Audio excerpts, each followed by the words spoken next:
for joining us tonight. The Shawano School Board is holding its first meeting since we first alerted you to a disturbing Instagram video. It showed a Shawano Community Middle School student punching another student in class. At the same time tonight, the Green Bay School Board is voting on future plans, including closure of schools.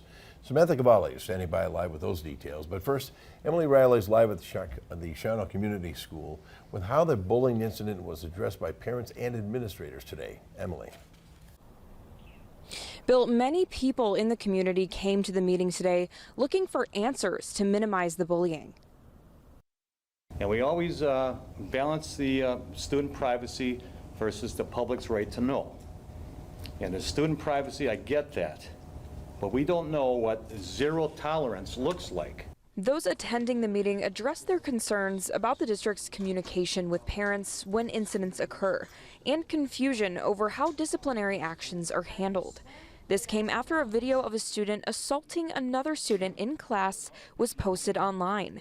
The mother of the student who was attacked, Chelsea Geeson, says she found out by seeing the video posted online.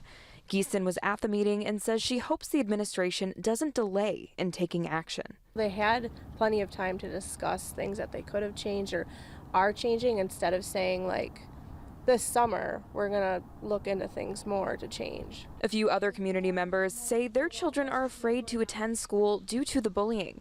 Superintendent Kurt Krazan addressed some solutions and says more will come in the future.